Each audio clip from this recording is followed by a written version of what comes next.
Suasana hening, sunyi sepi. Sahutan suara jangkrik dan burung hantu menambah keangkeran komplek pemakaman. Ditambah berbagai kepercayaan terhadap hal-hal mistis, menjadikan kuburan sebagai salah satu tempat yang banyak ditakuti manusia. Sebagai muslim, apakah betul situasi demikian yang membuat kita takuti? Padahal alam kubur tidak selalu tentang hal seram, tidak selalu tentang derita. Ada juga orang-orang yang mendapat rahmat dan keridhaan Allah Ta'ala. Kuburannya lapang sejauh mata memandang. Hiburannya penampakan surga. Digelar untuknya permadani dari surga. Ia juga mendapat teman yang indah wajahnya, bagus pakaian, dan wangi baunya. Hal yang seharusnya kita takuti dari alam kubur bukan karena setannya, bukan karena hantunya, bukan karena penampakannya, tapi karena kuburan merupakan tempat dimulainya pembalasan terhadap perbuatan manusia di dunia. Dalam keheningan kuburan, sesungguhnya tengah berlangsung parade siksa dan azab. Ada jeritan kesakitan, tapi sayang tidak terdengar oleh manusia dan jin. Ada yang sedang dililit dan dicabik ular ganas. Ada yang disempitkan kuburnya hingga remuk tulang belulangnya. Ada lagi gelaran permadani dari api neraka. Kemudian pintu neraka dibukakan sehingga para penghuni kubur merasakan uap panasnya. Ada juga teman yang sangat buruk rupanya, jelek pakaiannya, busuk baunya. Inilah yang akan menjadi teman menunggu sangkakala ditiup oleh malaikat Israfil. Itulah pemandangan alam kubur yang tak tampak dan tak kasat mata. Itulah keangkeran yang sesungguhnya yang patut kita takuti dan waspadai.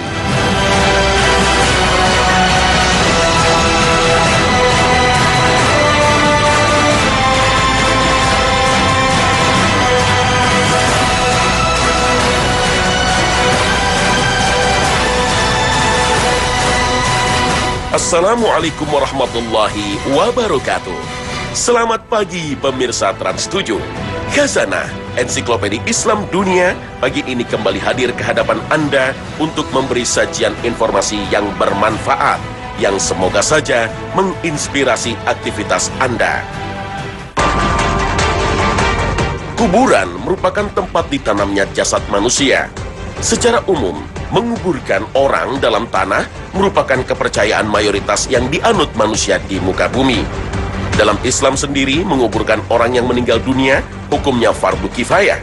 Artinya, jika orang yang meninggal tidak dikubur di dalam tanah, maka seluruh penduduk yang ada di sekitar tempat itu ikut terkena dosa.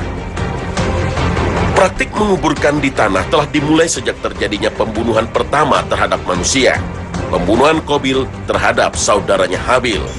Allah memberi isyarat dengan mengirim burung gagak, sebagaimana firman-Nya dalam surat Al-Ma'idah ayat 31.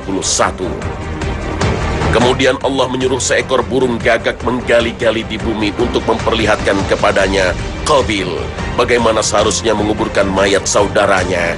Berkata Qabil, "Aduhai, celaka aku. Mengapa aku tidak mampu berbuat seperti burung gagak ini? Lalu aku dapat menguburkan mayat saudaraku ini. Karena itu, jadilah dia seorang di antara orang-orang yang menyesal." Al-Quran, Surah Al-Ma'idah, ayat 31.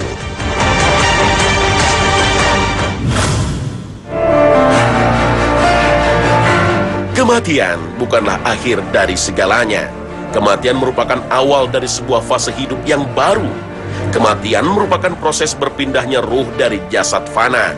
Kemudian, ruh akan dikembalikan lagi ke jasad yang baru untuk menghadapi nasibnya, baik atau buruk. Kematian menjadi pintu masuk ke alam kubur atau alam barzah yang merupakan pemanasan menjelang hari kiamat dan hari pembalasan. Di alam kubur atau alam barzah inilah manusia menunggu hingga hari kiamat datang. Di alam ini, manusia akan menerima cicilan balasan atas amal yang dilakukannya selama di dunia. Bila buruk, akan mendapatkan siksa. Demikian sebaliknya. Kebaikan yang dijalani sepanjang hayatnya kelak berbuah manis di barzakh. Keyakinan akan siksa dan nikmat kubur serta keberadaan alam barzakh merupakan bagian akidah utama dalam Islam yang harus diimani. Keimanan kepada adanya alam kubur, siksa dan nikmatnya merupakan rangkaian dari keimanan kepada hari akhir yang menjadi salah satu pilar rukun iman. Ayat Al-Quran dan hadis Nabi SAW, baik secara tersirat maupun tersurat, banyak menjelaskan fenomena siksa dan nikmat kubur. Melalui kisah-kisah yang diceritakan dari mulut ke mulut yang dapat dipertanggungjawabkan kebenarannya. Ya, neraka dipertontonkan kepada mereka setiap pagi dan petang. Menurut penyusun kitab tafsir Ibnu Katsir, penggalan ayat tadi merupakan dalil yang paling kuat bagi ahlus sunnah untuk menetapkan adanya azab kubur. Pendapat ini diperkuat oleh hadis Rasulullah Sallallahu Alaihi Wasallam. Beliau bersabda, "Sesungguhnya salah seorang dari kalian jika mati, maka akan diperlihatkan kepadanya tempatnya setiap pagi dan sore. Jika ia termasuk penduduk surga, maka surga akan dipertontonkan kepadanya. Jika ia penduduk neraka, maka neraka yang akan dipertontonkan dan dikatakan kepadanya, inilah tempatmu kelak di hari kiamat." Hadis riwayat Bukhari Muslim. Sementara dalam surat At-Taubah ayat 101, Allah menceritakan bahwa orang-orang munafik akan disiksa 2 kali. Allah Ta'ala berfirman, "Di antara orang-orang Arab Baduy yang di sekelilingmu itu ada orang-orang munafik, dan juga di antara penduduk Madinah. Mereka keterlaluan dalam kemunafikannya. Kamu tidak mengetahui mereka, tetapi kamilah yang mengetahui mereka. Nanti mereka akan kami siksa 2 kali, kemudian mereka akan dikembalikan kepada azab yang besar." Al-Quran Surah At-Taubah ayat 101. Para ulama tafsir seperti Mujahid, Hasan Al-Basri, Ibnu Juraij berpendapat bahwa salah satu azab yang dimaksud ayat tadi adalah siksa kubur. Dalam beberapa riwayat yang sahih juga disebutkan bahwa Rasulullah SAW memohon perlindungan kepada Allah dari siksa kubur, dan beliau juga mengajarkan umatnya untuk berlindung dari siksa kubur. Jika siksa kubur diragukan kebenarannya, buat apa Rasulullah berlindung darinya? Salah satunya ada dalam hadis yang diriwayatkan Imam Bukhari dan Imam Muslim. Beliau Shallallahu Alaihi Wasallam bersabda, "Apabila salah seorang kalian bertasyahud, hendaklah dia meminta perlindungan dari 4 perkara. Hendaknya dia berdoa, 'Ya Allah, sesungguhnya aku berlindung kepadamu dari azab neraka jahanam, azab kubur, fitnah kehidupan dan kematian, serta dari kejelekan fitnah Al-Masih Ad-Dajjal.'" Hadis riwayat Bukhari Muslim. Walaupun namanya alam kubur, kemudian ada siksa dan nikmat kubur, bukan berarti yang tidak dikubur bebas dari pengalaman alam kubur dan bebas dari siksa atau nikmatnya. Alam kubur hanya istilah, karena mayoritas manusia memang dikubur setelah kematiannya. Tetapi siksa dan nikmat itu berlaku bagi siapapun yang telah mati dan menunggu dibangkitkan di hari kiamat nanti, baik jasadnya dibakar kemudian ditabur ke laut, atau dimakan binatang sehingga habis tak bersisa. Semuanya tetap mengalami siksa atau nikmat kubur.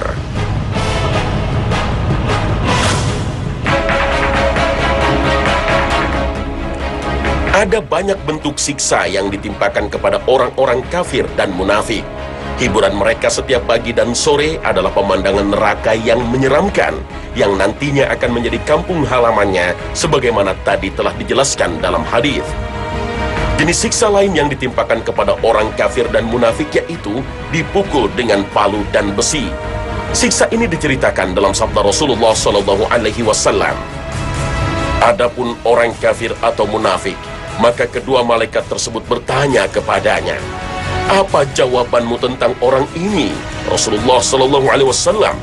Dia mengatakan, "Aku tidak tahu. Aku mengatakan apa yang dikatakan orang-orang." Maka kedua malaikat itu mengatakan, "Engkau tidak tahu? Engkau tidak membaca?" Kemudian ia dipukul dengan palu dari besi, tepat di wajahnya. Dia lalu menjerit dengan jeritan yang sangat keras yang didengar seluruh penduduk bumi kecuali dua golongan, jin dan manusia. Hadis riwayat Bukhari Muslim. Siksa lainnya yang terdapat dalam alam kubur yaitu penyempitan liang kubur hingga tulang-tulang rusuk penghuninya remuk saling bersilang. Mereka juga ditemani oleh sosok yang buruk rupanya dan busuk baunya. Sosok itu merupakan perwujudan amal mereka selama di dunia. Gelarkanlah untuknya alas tidur dari api neraka, dan bukakanlah untuknya sebuah pintu ke neraka. Maka panas dan uap panasnya mengenainya.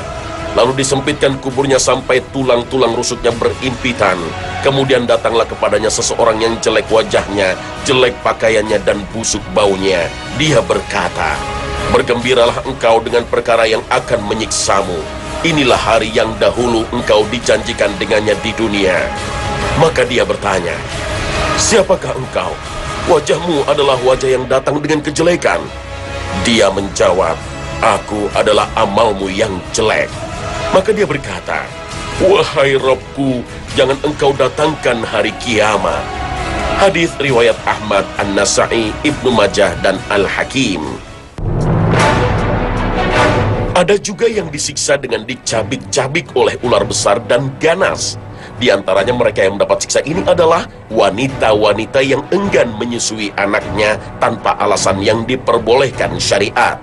Rasulullah Shallallahu Alaihi Wasallam bersabda, "Tiba-tiba aku melihat para wanita yang payudara-payudara mereka dicabik-cabik ular yang ganas. Maka aku bertanya, kenapa mereka?" Malaikat menjawab, "Mereka adalah para wanita yang tidak mau menyusui anak-anaknya tanpa alasan syar'i." Hadis riwayat Al-Hakim.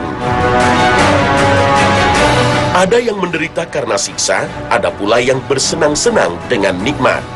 Di antara bentuk nikmat kubur yaitu ampunan dan keridhaan dari Allah Ta'ala, dan diberikan kekokohan hati menghadapi pertanyaan malaikat penjaga kubur. Digelarkan permadani, didandani dengan pakaian dari surga, dibukakan baginya pintu menuju surga, dilapangkan kuburnya, dan di dalamnya ditemani orang yang tampan wajahnya, bagus penampilannya, sebagaimana yang Rasulullah Shallallahu Alaihi Wasallam kabarkan dalam hadis Al-Bara yang panjang. Maka gelarkanlah permadani dari surga, dan danilah ia dengan pakaian dari surga. Bukakanlah baginya sebuah pintu ke surga, maka sampailah kepadanya bau wangi dan keindahannya.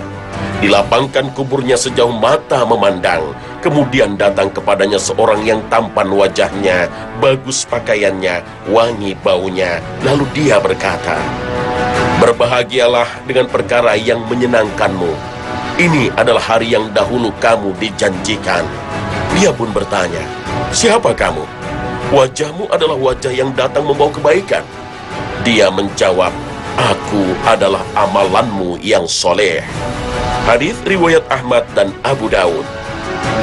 Semoga Allah Subhanahu wa Ta'ala meneguhkan hati kita di atas kalimat tauhid hingga akhir hayat, dan menyelamatkan kita dari berbagai ujian dunia dan fitnah kubur, serta memasukkan kita ke dalam surganya. Amin ya Rabbal Alamin.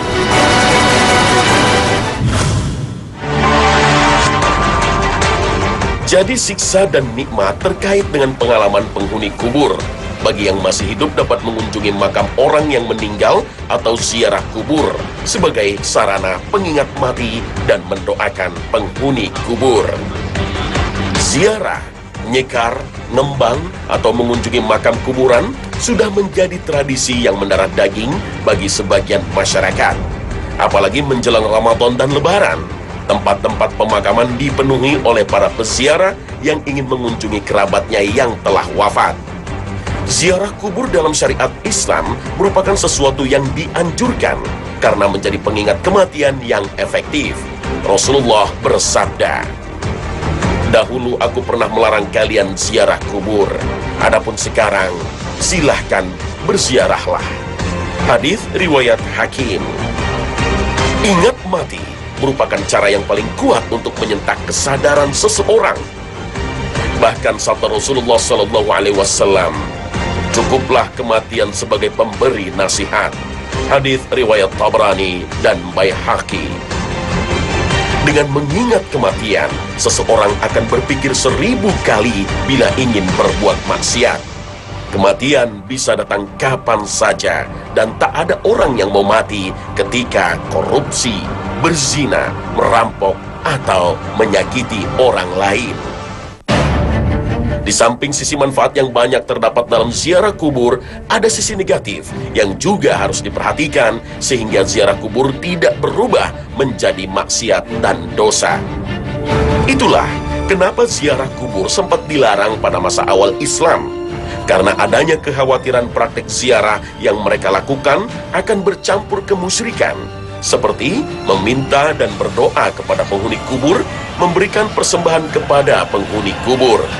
Oleh sebab itu, dalam ziarah kubur dilarang berdoa dan memohon kepada penghuni kubur agar mendapat rezeki yang banyak, agar mendapat jodoh untuk pasangan hidup, agar naik pangkat dan jabatan, agar diluluskan ujian, agar diterima sebagai pegawai, agar dimenangkan dalam pemilu atau pilkada, atau memohon kepada ahli kubur petunjuk dalam perkara hukum-hukum agama, apalagi untuk mendapatkan bocoran nomor judi. Perbuatan ini dapat menjerumuskan pelakunya dalam syirik karena telah menjadikan kuburan sebagai berhala dan sesembahan, tempat memuja dan memohon. Meskipun penghuni kubur tersebut tadinya adalah orang saleh atau bahkan nabi sekalipun, Allah Ta'ala berfirman, dan mereka menyembah selain daripada Allah apa yang tidak dapat mendatangkan kemudaratan kepada mereka dan tidak pula kemanfaatan, dan mereka berkata, mereka itu adalah pemberi syafaat kepada kami di sisi Allah. Katakanlah, apakah kamu mengabarkan kepada Allah apa yang tidak diketahuinya, baik di langit dan tidak pula di bumi? Maha suci Allah dan maha tinggi dari apa yang mereka mempersekutukan itu. Al-Quran Surah Yunus ayat 18. Jika kuburan telah dijadikan tempat memohon dan meminta, maka inilah perilaku yang mesti diwaspadai umat Islam. Rasulullah SAW bersabda, Allah melaknat orang-orang Yahudi dan Nasrani yang menjadikan kuburan nabi mereka sebagai masjid. Hadis riwayat Bukhari dan Muslim. Ziarah kubur juga bukan ajang untuk meratap dengan kesedihan yang berlebihan. Meratapi orang wafat secara berlebihan merupakan bagian dari budaya masyarakat jahiliyah. Ratapan yang berlebihan biasanya timbul dari emosi sedih yang tidak tertahan. Dominasi emosi pada wanita menjadikan Rasulullah SAW secara khusus pernah melarang wanita untuk berziarah. Dalam sabdanya, Allah melaknat wanita yang sering berziarah kubur. Hadis riwayat Tirmizi, Ibnu Majah. Karena ada larangan khusus ini, maka ulama berbeda pendapat tentang hukum ziarah kubur bagi wanita.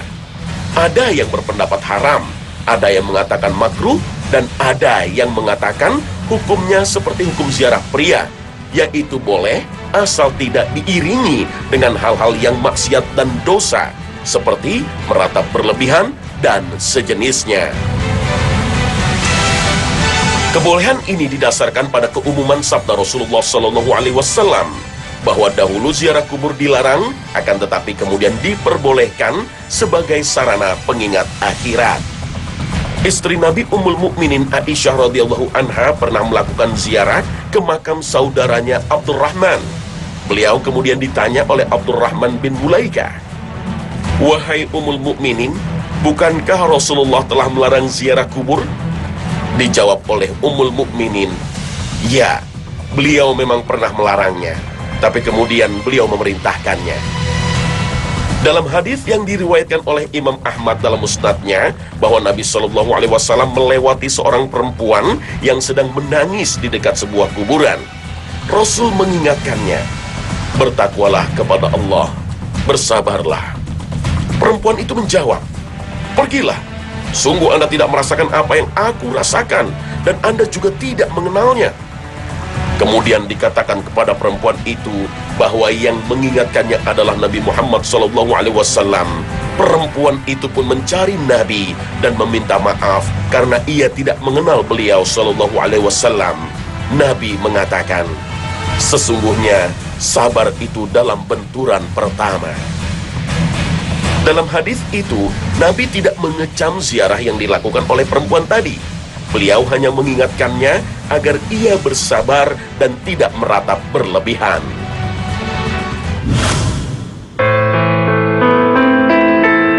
Bagi orang-orang yang datang untuk berziarah kubur ke pemakaman, maka penting untuk memperhatikan adab-adabnya, yaitu mengucapkan salam. Salam merupakan ciri khas seorang muslim, maka tidak mengherankan memang kemanapun ia pergi selalu dianjurkan untuk mengucapkan doa keselamatan ini, bahkan ketika ke kuburan sekalipun. Salam ini berisi doa, baik bagi mereka yang telah wafat dan dikubur di tempat itu, maupun bagi kaum muslimin yang masih hidup. Inilah salam yang diajarkan Rasulullah kepada para sahabatnya. Assalamualaikum ahlad diyar minal mu'minina wal muslimin. Inna insyaallah bikum lahiqun nas'alallah lana walakum afiyah. Salam keselamatan atas penghuni rumah-rumah kuburan dan kaum mukminin dan muslimin. Mudah-mudahan Allah merahmati orang-orang yang terdahulu dari kita dan orang-orang yang belakangan. Dan kami insyaallah akan menyusul kalian. Kami memohon kepada Allah keselamatan bagi kami dan bagi kalian. Hadis riwayat Muslim. Di samping mengucapkan salam, adab yang juga dianjurkan dalam ziarah kubur adalah mendoakan penghuni kubur yang dikunjungi. Ini khusus jika penghuni kubur seorang muslim. Dalam hadis riwayat Ahmad disebutkan bahwa Nabi SAW pernah pergi ke tanah pekuburan Baqi. Kemudian beliau mendoakan para penghuninya. Aisyah bertanya kepada beliau berkenaan perkara tersebut. Maka beliau menjawab, sesungguhnya aku diperintahkan untuk mendoakan mereka. Berikutnya adalah tidak dianjurkan bagi peziarah untuk duduk-duduk di atas kuburan. Meskipun jenazah yang ada di kubur tidak bernyawa lagi, penghormatan tetap harus ada. Dan tidak duduk di atasnya merupakan bentuk penghormatan itu. Rasulullah SAW bersabda, sungguh, jika salah seorang dari kalian duduk di atas bara api sehingga membakar bajunya dan menembus kulitnya, itu lebih baik daripada duduk di atas kubur. Hadis riwayat Muslim.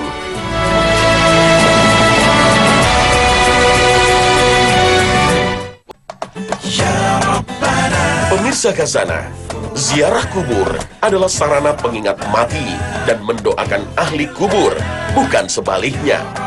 Alam kubur adalah suatu alam yang akan dilewati oleh manusia setelah meninggal dunia.